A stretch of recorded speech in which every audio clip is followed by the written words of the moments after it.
John 14:27 says, "Peace I leave with you. My peace I give you. I do not give to you as the world gives.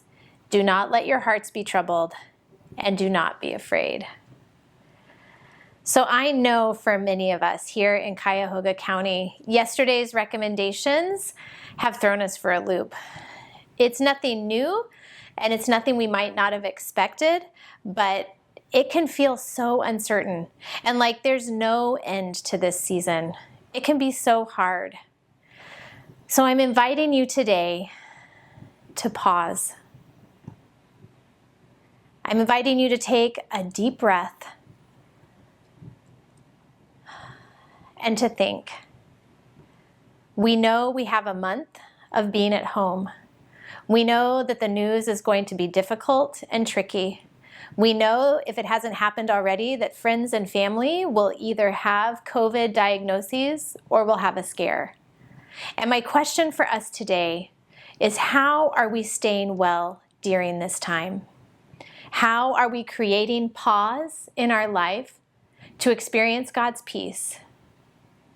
I want to share with you some things that we're doing at our house and things that I do to stay well. Because what I want you to do after you watch this video is to sit down and write 3 things that will help you stay well. This is your mental, emotional, spiritual health plan for this next month. So the first thing I'm going to share with you are my running shoes. I try to get outside and run almost every day. Sometimes I really don't want to get outside.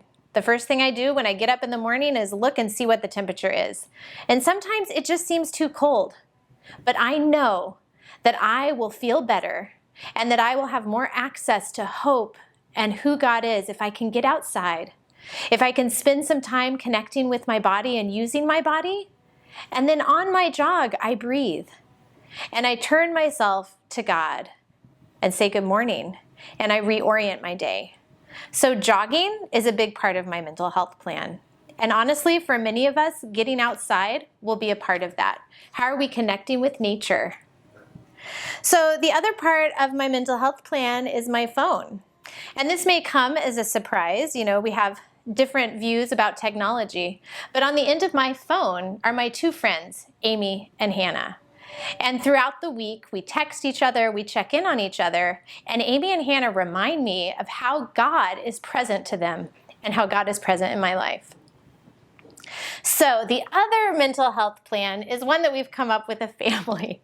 And I want to acknowledge that I'm sitting in front of my fire and I'm holding a Christmas tree. But if you could see off camera, our family is already decorated for Christmas. So something in your mental health plan may be a little bit silly. But for our family, decorating for Christmas in the middle of November brought signs of joy and hope and comfort to our home. And it was what our kids felt like would help them. We sat down as a family and we said, what will help us in the next month experience hope and positivity and be reminded of some of the good things, while there may be some difficult things coming. And part of that plan for us was decorating for Christmas, and we've actually loved it.